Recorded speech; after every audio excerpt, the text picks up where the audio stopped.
There are places in America where things simply vanish. People in the quiet mountains of southern Vermont, stretch of wilderness has swallowed hikers, hunters, travelers for over a century, leaving behind no footprints, no blood, no clues. This is the Bennington Triangle, and what happened here has never been explained. For 5 years, between 1945 and 1950, a wave of disappearances rocked this remote region. People vanished in daylight within earshot of companions, on familiar trails. Then, as suddenly as it began, the phenomenon stopped. But the fear never did. Was it foul play? A serial predator? Something not human at all? Tonight, we follow the real history, the cold records, and the myths whispered in firelight, into the depths of America's most disturbing, unsolved mystery. The Bennington Triangle centers around Glastenbury Mountain, part of the Green Mountains in Vermont. Native Abenaki tribes avoided the mountain, calling it cursed. They believed it was the home of dangerous spirits and used it only as a burial ground. Even early colonists were warned not to build there. By the 1800s, small towns like Glastenbury and Somerset popped up near the mountain. Logging and railroads kept them alive, briefly, but the terrain was too steep. The weather too violent, trains derailed mysteriously. Trees rotted too fast. By 1894, the towns were abandoned. Officially, they were considered unincorporated, but locals had another word: forsaken.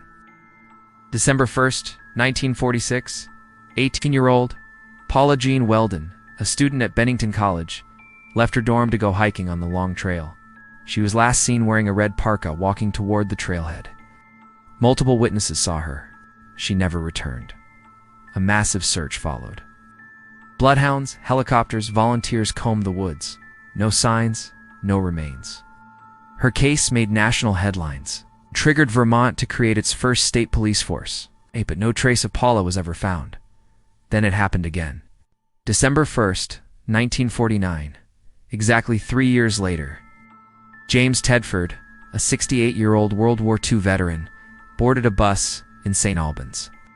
Heading back to the Bennington soldiers' home, multiple witnesses saw him on the bus, but when it arrived, he was gone. His luggage was still on board. His ticket was punched.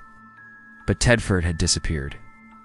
During the trip, October 12, 1950, Paul Jepson, 8 years old, vanished, while his mother tended pigs near the mountain base. She left him alone for less than an hour. He was wearing a bright red jacket. Search team with bloodhounds found nothing. His scent disappeared at a crossroads. Unlike the others, Frida's body was found 7 months later in an open clearing that had been thoroughly searched. Her corpse was so badly decomposed it offered no clues. It was the last major disappearance, but the mystery was only growing. The 5 disappearances shared chilling similarities. They occurred in a 5-year span, within a 10-mile radius. Most victims wore red clothing. None of the cases were ever solved. Some speculate a serial killer, but there's no pattern of violence, no evidence, no mo. Others point to environmental explanations: sudden snow, squalls, sinkholes, wildlife. But that doesn't explain the bus vanishing, or why no tracks were ever found. A fringe group believes in portal theory, that Glastenbury is one of several Earth energy vortexes, like the Bermuda Triangle or Skinwalker Ranch. Magnetic anomalies have been recorded in the area. Then there's the Bennington Monster, a local legend described as an 8-foot hairy humanoid seen during the 1800s. Some say it returned. Others connect the disappearances to underground cave systems or native burial grounds. No theory fits every case. Locals still speak of the triangle in hushed tones.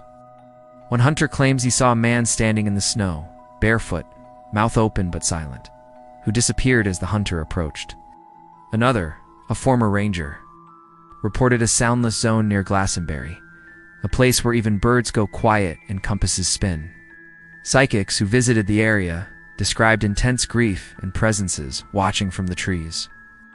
Despite no new major disappearances in decades, hikers still report unsettling feelings, shadowy figures, or losing time. In 1952, the U.S. Geological Survey conducted a study in the area. The full results were never published. FOIA requests return only redacted pages. In 1977, locals reported unmarked helicopters circling the mountain. One man claims to have seen men in suits take samples from a cave near Somerset Reservoir. Still, no official acknowledgement of anything unusual has ever been made. Today, Glastenbury remains uninhabited. The long trail still runs through it, and some brave hikers still pass the triangle's edge. But others avoid it entirely. One Redditor wrote, "I've hiked all over Vermont, but when I got near Glastenbury, I felt watched, like something wanted me to leave, and I did." The Bennington Triangle remains one of America's most disturbing, least understood clusters of disappearances. 5 people, 5 lives. No answers. Just dense woods and silent stone. And if it really did stop in 1950, then what exactly was it that chose to begin? If you're intrigued by this mystery, hit like, subscribe, and turn on the bell icon for more chilling stories. This is just the beginning. Are you ready for what's next?